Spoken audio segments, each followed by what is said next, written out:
Olá pessoal, tudo bem? Vamos para a aula 10 de língua portuguesa. Algumas questões gramaticais, hoje nós vamos falar dos porquês.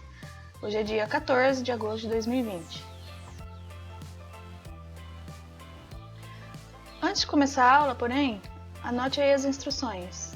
Grave as principais informações da aula para você poder fazer a atividade depois. Se ainda ficar com dúvidas, entre em contato por e-mail ou mande uma mensagem lá no Google Classroom. Com essa aula, nós temos os seguintes objetivos: conhecer os 4 porquês da língua portuguesa, entender o uso de cada um desses porquês e ver alguns exemplos para a gente entender melhor. Para começar, coloquei aí uma imagem da Mafalda e ela diz assim: em tempos de crise, feliz é o porquê que tem 4 empregos. Então nós já vamos iniciar dizendo que nós temos 4 porquês na língua portuguesa e nós vamos ver cada um deles.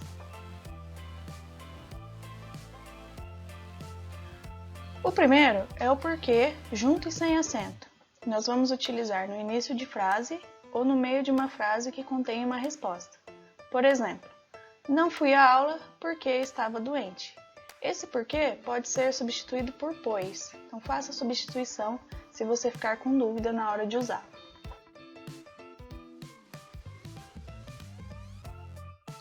O segundo porquê que veremos é o separado sem acento. É o mais dificinho, ele tem 3 usos. O primeiro, nós vamos usá-lo no início de frase interrogativa direta, que é quando a frase já começa com o porquê. Por exemplo, por que você saiu ontem? O segundo uso desse porquê é no meio de uma interrogativa indireta. Então nós podemos fazer a pergunta do exemplo anterior da seguinte forma: eu gostaria de saber por que você saiu ontem. É a mesma pergunta, tem o mesmo sentido, mas feita de forma indireta. Nesse caso, nós também vamos usar o porquê separado sem acento.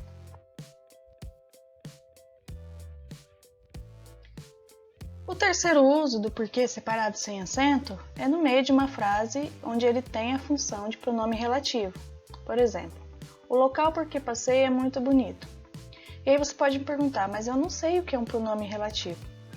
Basta que você substitua o porquê por pelo qual ou por qual. Se a substituição for possível, você está usando um pronome relativo.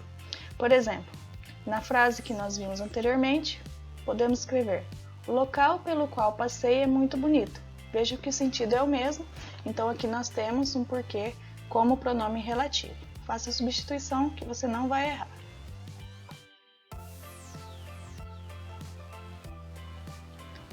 O terceiro porquê que nós temos no português é o separado e com acento. É um dos mais fáceis de utilizar, ele tem apenas uma função. Ele vai estar em perguntas, no final das frases interrogativas direta ou isolado. Por exemplo, o almoço não foi servido por quê? Aqui ele está no final de uma interrogativa direta. Ou podemos dizer, não vai errar mais? Por quê? Nesse exemplo ele está isolado. Sempre que ele estiver no final da frase de uma pergunta direta ou isolado numa frase, ele será separado e com acento. O último porquê que nós vamos ver é o junto e com acento, e ele também só tem um uso, quando ele possui o valor de substantivo na frase. Por exemplo, queria entender o porquê de isso estar acontecendo. Se você quiser ter certeza se ele é um substantivo, você pode substituí-lo por o motivo ou a razão. Por exemplo, queria entender o motivo de isto estar acontecendo, ou queria entender a razão de isso estar acontecendo. Se a substituição for possível, ele será o porquê junto e com acento. Outra indicação de que é o porquê junto e com acento é que o o aparece antes dele. Quando tiver o o antes do porquê, com certeza ele é um substantivo, então ele também será junto e com acento. Resumindo, então, nós temos aí esse diálogo que explica bem os porquês. Por que tem acento? Porque sim. Mas por quê? O porquê eu não sei. Então, nós temos um diálogo com 4 falas em que todos os porquês são utilizados, como nos exemplos que eu mostrei para vocês. Assim fica fácil, né? Pessoal, por hoje é isso. Muito fácil, né? Depois de assistir a aula, faça a atividade 10 que eu vou pôr mais tarde lá no Google Classroom. Se surgir dúvidas, mande um e-mail para mim ou mande uma mensagem mesmo lá no Google Classroom. Até mais, tchau!